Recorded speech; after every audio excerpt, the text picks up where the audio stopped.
اعوذ بالله من الشيطان الرجيم. بسم الله الرحمن الرحيم. الحمد لله والصلاة والسلام على رسول الله. اما بعد، السلام عليكم ورحمة الله وبركاته. سلسله درسای حقیقت روافض ادامه داره. در درس قبلی ما و شما بالای عوامل تکفیر روافض درس داشتیم و گفتیم که عقاید و اعمال روافض چی هست و کدام عقاید و کدام اعمالشون دلالت به این میکنه که ایده ما و شما کافر خطاب کنیم. و بعد از او ما و شما فتاوای علمای اکثر در خصوص تکفیر روافض بیان کردیم و بعد از او ما و شما علتای برجسته تکفیر روافض ما شما بیان کردیم. به کدام علت ما و شما روافض تکفیر میکنیم؟ از جمله علتایی که ما بیان کردیم یک علتش بود که گمراه ترین فرقه و در عبادت قبور مصروف هستند و در تکفیر اصحاب کرام که اصحاب تکفیر میکنن. و نهایت دری ما و شما بالای ازی گپ زدیم که در عموم بالای اصحاب ولی در خصوص بالای خلفای راشدین و امهات مؤمنین یعنی دشمنی خود اظهار میکنن. و بعد از او در قسمت عایشه رضی الله عنها بیان کردیم، آیاتای 26 و 11 سوره نور بیان کردیم و در اونجا ابن کثیر رحمه الله در تفسیرش اجماع را ذکر کرده بود، درباره از او گپ زدیم.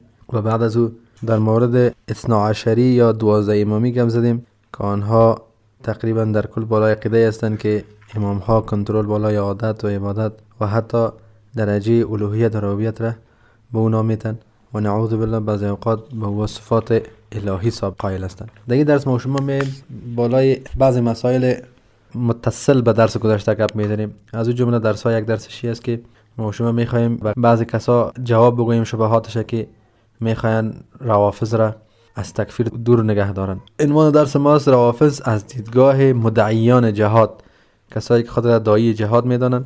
قتال امرای روافض حتمی ندانن. خلاصتا در این درس ما شما سه هدف دنبال میکنیم. یک هدف ما است که عقاید کسایی که با روافض قتال نمیکنن بیان کنیم. قسمت دوم کسایی که میخواین که روافض را معذور به جهل قلم داد کنن. و سومی که جواب شبهات اینا را میکنیم. متاسفانه امروز ما شما در بین امت اسلامی فرقه ها و گروه های گوناگون را دریافت میکنیم. از اون جمله فرقه ها و گروه ها یک فرقه به نام فرقه جهادی است، ادعای جهاد دارن و تقریبا در هم یک فرقه بسیار کلان هستند و یا میخواین خود را قسم قلمداد کنند که گویا نسدزیا روافض از جمله کسایی هستند که مسلمانان معذور به جهل است.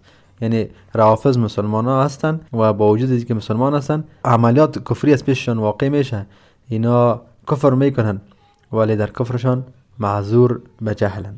معذور به جهل باید کمک وره وضاحت بتمینه به این معنا که جهل از اینا عذر پنداشته میشه و یک مانع به خاطر تکفیرشان میشه و وقتی که ما شما اینا را جهلشان عذر بدانیم معلوم دار است که ما شما شیعه ها را مسلمان قلمداد میکنیم. یک مسئله دیگه هم انشالله ما شما بالای از یک درس بیان میکنیم که بعضی کسا یعنی از مسلمانای سیکولار طبیعت یا مسلمانای مدرن به گفته خودشان یا مسلمانان عصری یا میگن که من مسلمان هستم، شیعه و سنی نداره، من شیعه موحد هستم نعوذ بالله، یا من رافضی موحد هستم. یک عقیده است که تقریبا از توسط مستشرقین در بین جوانان مسلمان داخل شده و ما باید بگوییم که رافضی بودن در کل داخل کفر و شرک است و ما و شما دلایلش در درس گذشته بیان کردیم. در این دلیل ما و شما فقط داریم یکی همی شبهات ازاله میکنیم و ایشان برای توجیه ادعایشان شبهات زیل وارد می نمایند که مثلا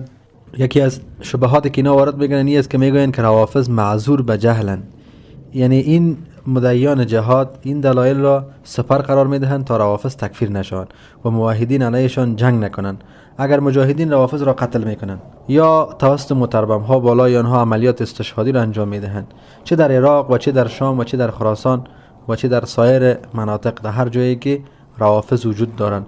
روافض یک فرقه است که مانند ویروس در بین امت اسلامی اینا داخل شدند و آرام آرام اینا تنه امت اسلامی را میکاهن و ضعیف کرده رایستن.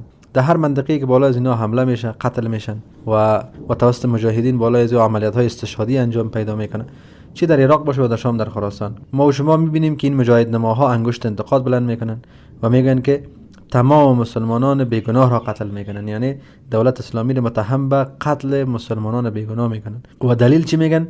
دلیل میگن که باید ما آنها را دعوت کنیم نه قتل، جنگ فقط علیه امریکا است و بس. خب در این بس ما و شما میتونیم که چندین مسئله را بیان کنیم. اولی است که ما و شما میدانیم که ایمان که هست تصدیق و علم و عمل به جوارح هست و هر کس درباره ایمان خود علم می داشته باشه. و بعد از اون ما و شما به این عقیده هستیم که یک نفر داخل ایمان شد، ایمان به شکلی که به کلمه علم حاصل کرد و بعد از علم حاصل کردن او را به خود تطبیق کرد و در اندامای خود عملش نشان داد. بعد از یک مسئله اتفاقی است که نواقض اسلام وجود داره و نواقض اسلام یعنی چیزی را گفته میشه که اسلام نقض میکنه، شکننده های کلمه است، کلمه لا اله الا الله را مشکنانه و صاحب خود کافر میکنه. و بعد از اون ما شما سر میگنیم که توحید که است دارای چندین شاخه است: توحید الوهیت، توحید ربوبیت، توحید اسماء و صفات و توحید حاکمیت. و بعد از اون ما شما دلایل تکفیر هم در روز گذشته بیان کردیم. از جمله نواقضی که بین امت اسلامی اتفاقی است، از او اکثریتشان در روافض دیده میشه. و طور مثال ما بگوییم که مثلا یک شخص ایمان آورده مؤمن بوده و بالاخره مرتکب نواقض شده و وقتی که برش بگویی مرتکب ناقض اسلام شدی، او تعویل کنه و او را به شکل دیگه بیان کنه. به طور مثال ما برش بیان کنیم که قرآن کریم آیات 26 و 11 سوره نور در قسمت عفت عایشه رضی الله عنها ام المؤمنین نازل شده است. یا اگر برش گفته شود که رب العالمین در مکانهای متعدد از صحابه رضایت خود اعلان کرده، یا اگر ما شما برش بگوییم که اگر ما شما برشان بیان کنیم که در قرآن کریم آیات متعدد مخاطر از این وجود داره که الله متعال از اصحاب کرام راضی هستند، یا ما بگوییم که احادیث مکرر در شأن ابوبکر و عمر رضی الله عنهما نازل شده یا عثمان رضی الله عنه، یا اگر ما شما بگوییم که رب العالمین یک تعداد اصحاب بشارت جنت در دنیا داده که عشره مبشره گفته میشه برشان، وقتی که اینا را منکر شوند و اینی مسائل قبول نکنن و باز هم بالای عقیده خود پافشاری کنن و باز هم ایره ما شما معذور به جهل بدانیم، این یک نوع خودفریبی است و این یک نوع به یک مسئله دلالت میکنه که ما شما جهاد فی سبیل الله نمیخوایم، قتال فی سبیل الله نمیخوایم، ما شما یک قتال میخوایم که نظر به خواهش و آرزوی ما شما باشه. بعد از ما شما در درس گذشته بیان کردیم که مثلا از جمله نواقض اسلام یک ناقضش است که یک شخص یا گروه اشخاص در صف واحد با صلیبیان استاد شوند و صلیبیان علیه مسلمانان و علیه مجاهدین نصرت بدن. این ناقض کلمه است و صاحب خود کافر می سازه. یا بعد ما شما گفتیم کسی که بین خود و بین رب العالمین واسطه قرار بده، این کس که از کلمهش نقض کرده. یا ما شما بیان کردیم گفتیم که هر کس درجه الوهیت و ربوبیت به غیر الله بده، یکی از مشرک میشه و کافر میشه. و هم از این ما شما ثابت کردیم که از روافض صادر شده. وقتی صادر شده باز چی ضرورت است که یک گروه مردم مجاهد نماها و مدعیان جهاد بیان و خدا بر ما مجاهد جلوه بدن و بیاین کسایی را معذور به جهل بدانن، مشرکین یعنی معذور به جهل بدانن، کسایی که از اونها مستقیما شرک واقع میشه. رب العالمین در سوره نساء میگه که اتريدون ان تهتدوا من اضل الله ومن يضلل الله فلن تجد له سبيلا. یعنی آیا شما میگه اراده دارین که کسایی را هدایت کنین که رب العالمین گمراه کرده و هر کسی را که رب العالمین گمراه کرده باشه به او ما شما راه راست نخواهی یافت. یا مثلا ما شما میبینیم که پس دیده میشه که در نزد ما و شما به خاطر تکفیر روافض دلایل بسیار زیاد وجود داره و ما و شما ازاله شبهه را به کسایی که یارا معذور به جهل میدانن قسم بیان میکنیم که یک زمانی که یک گروه مردم در یک کفر واقع باشن و او را ما و شما جاهل خطاب کنیم و وقتی که برش پس بیان شوه طبیعتی است که از جهل خود رجوع میکنه و به قرآن و سنت تمسک میکنه. روافض کسایی هستند که در نواقص در چندین مکان وارد هستند، یعنی از چندین نوع کلمه خود نقض کردن، ولی وقتی که برشان بیان شوه اینا در تحویلات شروع میکنن و اینا اصحاب اهل جهنم میدانن، اکثر اصحاب مرتد میدانن.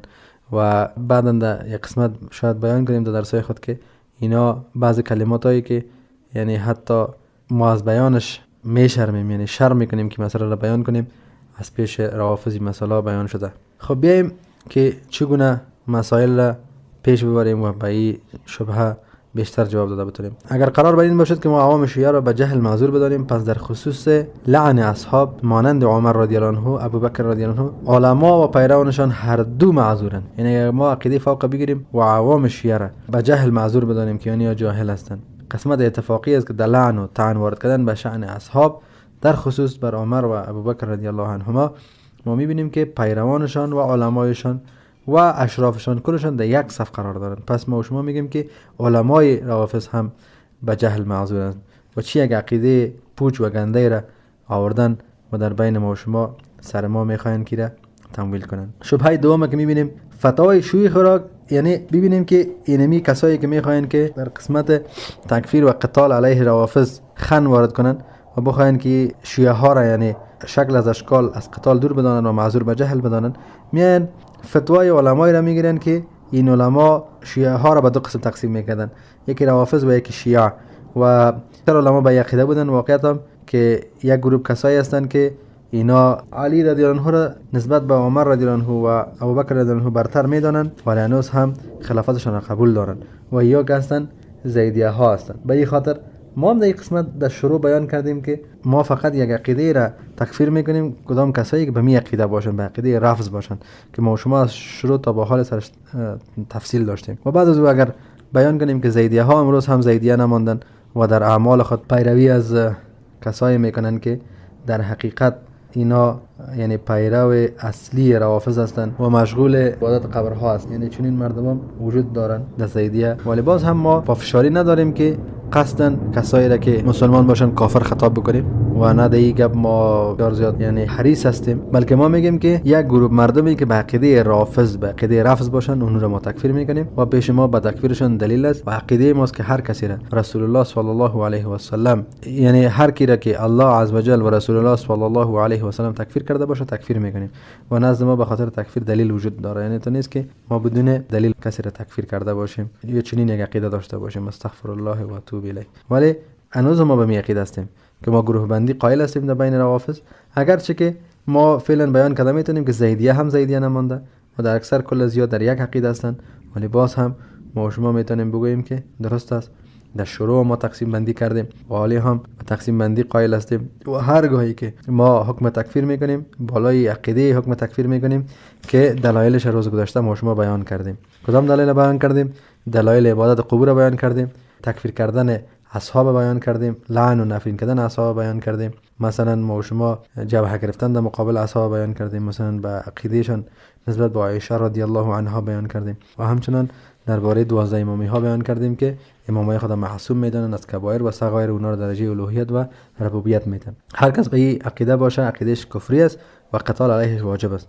پس این که کسی بیای بگه که مثلا ما میخوایم که تقسیم بندی کنیم و زیدیه را مثلا روافض بگوییم، روافض زیدیه بگوین، یک شبهه است که میخواین که اذهان عامه را مغشوش کنند. ما بسیار صریح بیان میکنیم و قول صریح که از عقاید ماست و رب العالمین بر ما و شما امر کرده که ما و شما چی بگوییم؟ یا ایها الذین آمنوا اتقوا الله و قولوا قولا سدیدا. ای کسایی که ایمان آوردین و از الله تقوا اختیار کنین، از الله پرهیز اختیار کنین، از الله بترسید و قول سدید بگویید. بس قول سدید امی است که ما هر کسی که به عقیده رفض باشه ما تکفیرش میکنیم و هر کس به عقیده رفض نباشه ما تکفیرش نمیکنیم و نزد ما مسلمان است. ولی بعض کسایی که بیان یعنی اذهان عامه را در این مسئله مغشوش کنن و اختشاشات وجود بیارن، ما به شبههشان چنین جواب میدیم که ما باز هم بالای روافض، بالای اعتقاد و عقیده و اعمالشان با دلایل قرآن و سنت تکفیر وارد کردیم و نزد ما دلیل وجود داره. لله الحمد.